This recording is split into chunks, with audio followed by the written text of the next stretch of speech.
Hey, what's going on, guys? I'm Mrs. here. Today I'm back with a different deck profile. I've actually been holding this deck for quite a fair bit of time because of the amount of hate and flags received on this channel, but I decided to eventually go along with this deck and post the deck profile for it.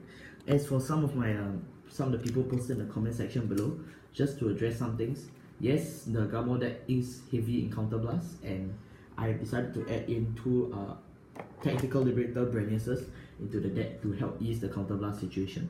As for why I still play Blaster Blade Liberator in the deck, it's because he still has that retiring ability, which although it's Counter Blast heavy, it still can help once in a while, very rarely.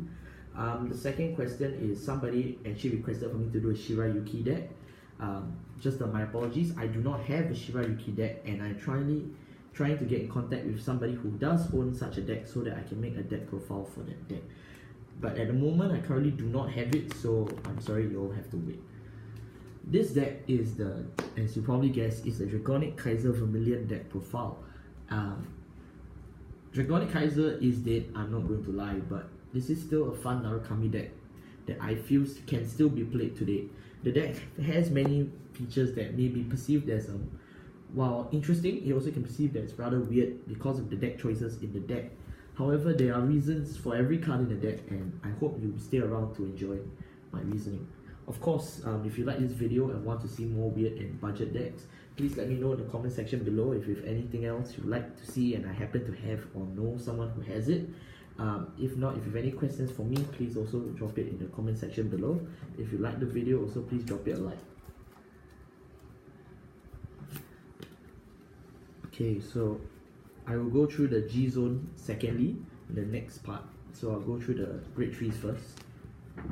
So being a Dragonic Kaiser Vermilion deck, this deck requires the Legion set of 4.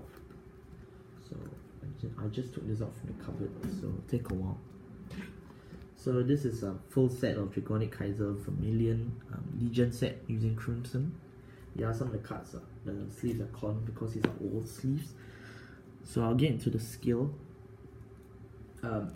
Vermilion skill is the Limit Break 4, Counter Blast 3, gain 2k and attack the whole front row. Second skill, if you do not have a card with Narukami, it minus 2k, which of course won't happen here because there's no non-Narukami cards in here.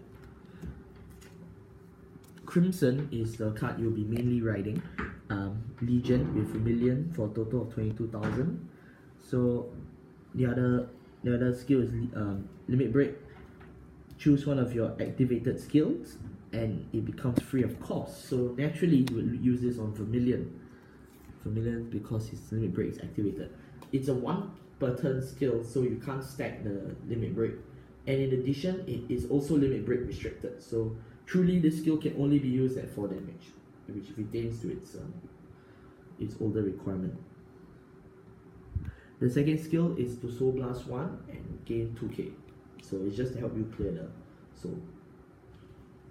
Sorry if I'm a bit slow, I'm settling other things on my side also, because I have preparations for another video which I will be posting soon, which is a bit more of an announcement video, but I hope you'll enjoy it nonetheless. I have to play one of this, which is Dragonic Kaiser Vermilion the Blood. As you all have probably seen from my past videos, I have made him quite a meme here on the channel. I'm not going to read his skill because the Limit Break 5 skill is too expensive and is not to be actually used in the deck. However, there are my reasons for playing this card. Firstly, it is a cross ride. For those of you who know, Shiranui is still a thing around once in a while, and Aqua Force returning with multi-attacks. I am hoping that the 2000 power boost can help me in some way mitigate the damage done. Definitely it should, but of course Megiddo. Cry. So you may be wondering, what do I do with this card? Well, what you do with this card is actually relatively simple. He's used mainly defensively on the 2k.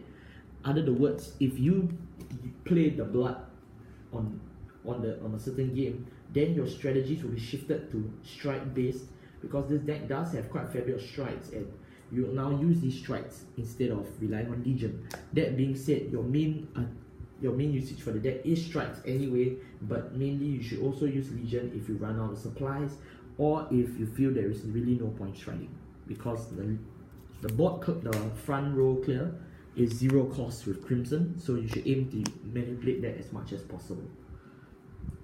Moving on to grade 2s, and I'm very thirsty. Here is Voltage Horn. So this deck also does play quite a fair bit of bind, because Narukami has really shifted from just retiring to now binding, and in order to be more viable in the meta, I have added quite a fair bit of bind cards in the deck. Don't worry, the cards I've added are not Vanquisher focused, they're mainly focused on general Thunderstrike gameplay, so that it will not how do you say it? It will not interfere with Vermilion's playstyle whatsoever. It should act to complement it anyways. So this skill, when it's boosted, Generation Break 1, Counter Blast 1, when it's boosted, choose an opponent's rear guard. I think you bind and then you draw. Let me check, because just have to check this out on the go. So sorry for this inconvenience, because I just came back from quite a fair bit of activities and I'm just doing this deck profile quickly. Come plus 1, yeah, retire it and bind it face up, not draw. Sorry for that. So at least you got it cleared. This card is used for clearing up back row units, because front row is cleared, so the back row needs to settle itself. Voltage Horn also constantly binds it on every attack, so it's a good card. However, it needs to be boosted, so if you pull the stand trigger, I don't think there are stand triggers in this deck, but if you play him, you need to make sure it's also boosted. Dragonic Death Scythe.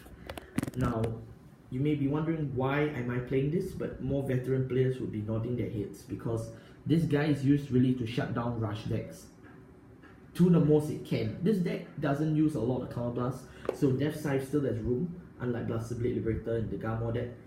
His skill, when placed on Vanguard or Rearguard, Counter Blast 2, retire an opponent's unit. So it can shut down vital plays, and it's not Generation Break restricted, so early game you can use this to quickly kill off a starter that you know will cause you problems in the future. So like I said, every card in this deck has a purpose, and it's not just a meme. From GBT 12, I believe this is I don't know the name, but I can remember the skill. Counter Blast 1, once per turn, gain 2k for each card in the bind zone. When it's called Generation Break 1, choose a card from your opponent's bind zone and bind it face up. So this card is it's a common, so it's not very hard to find. In addition, it can bind just by calling, and you should aim to have a bind zone for your opponent of 4 at least. Even though this deck is not bind focused, a safe number for this deck is 4. It's called Plasmatron Dragon. Moving on to somebody a bit more familiar, Chatura. His skill is gain 3k. He cannot attack the Vanguard, no, Rearguard, sorry. When he attacks, he gains 3k, and if the attack hits, he does get the skill to draw a card, choose a card from your opponent's bind zone and bind it face up, but counter blast. The plus 3k is free, of course. You don't have to pay anything, but to use this on-hit skill, you do. So 8k for a Vanguard is pretty weak in my opinion, but he's used mainly for the Rearguard purpose, so keep that in mind. Just play 3 or 4 of him.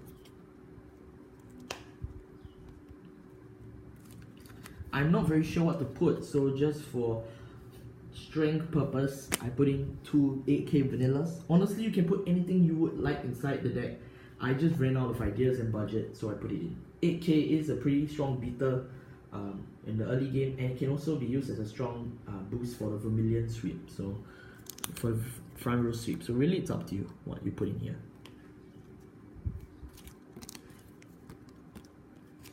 For this guy, Crown Holder Dragon. He is one of the few Vermilion supports from the G era, from the Fighters Collection. His skill, when a Vanguard attack hits that was a Vermilion Vanguard, choose this unit and one other unit, it gains 2k. It's kinda helpful for that small power creep in the deck. Discard and warning. So while you sweep the front row, this guy can help you wreak off some form of benefits for your rearguards. For Strike Fodder, there is no Vanquisher in the deck, so you can't use his search ability, but Strike Fodder still helps because Strike Fodder. Play 4 of him because there are quite fair bit of strikes in his deck. 2, 3, 4. Dragon Dancer, I think it's Anastasia. I'm not sure. Put it in the comments below if you know the name. I don't really bother about the name.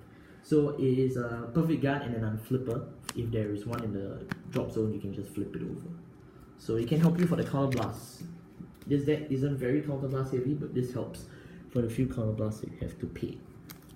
That wraps up grade 1s. Now moving on to grade 0s.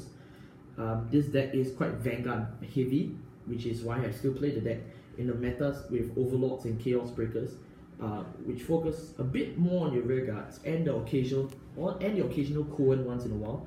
This deck is more based on the Vanguard, so if you have no rear guards, it's not that bad of a problem. Of course, this restricts you and your binding, but binding is not the main priority of the deck. It's mainly for the aggressive power. So, as a result, I play 4 crits. Honestly, what crit you choose is it's your choice, but I just play crits. Yeah.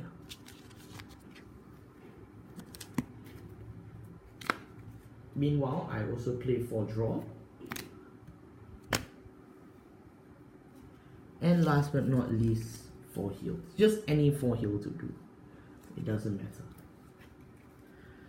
This is grade 0, grade 0, grade 0. Last but not least, the starter. This guy. So let me check the skill just to make sure I don't get it wrong. I'm pretty sure I know what this guy does. This is Harrod Dragonic. So his skill is to rest it. Your opponent chooses a card from his drop zone and binds it face up. If he could not, you get to counter charge. Choose one of your units with the Thunderstrike ability and it gains 3k. There are some Thunderstrike cards in this deck, so this will help. And your first strike is also a Thunderstrike unit, which I will show in the next video. His next skill is, of course, Thunderstrike itself. Calm Blast 1 and put it into Soul. Choose one of your units, gains 3k, and then binds and retire another rear guard. So his first skill is actually, both skills are not Generation Break restricted, so that is good. However, it is not very easy to acquire Thunderstrike 4 that quickly. So mainly the first skill is used on the early game, and yeah, that's pretty much it. This guy is the main threat to your opponent in the early game stages because he can do quite a fair bit of binding as long as your opponent has cards in the bind zone. He is one of the main components that will be rack up a Thunderstrike 4 quickly. And with that, that wraps up the first part of my Vermilion deck profile. I hope you all enjoyed this video and keep around for the second video. If you all like this video, please leave a like and comment in the comment section below if you have any questions or queries about the deck. If so, thank you so much for watching and see you all next time.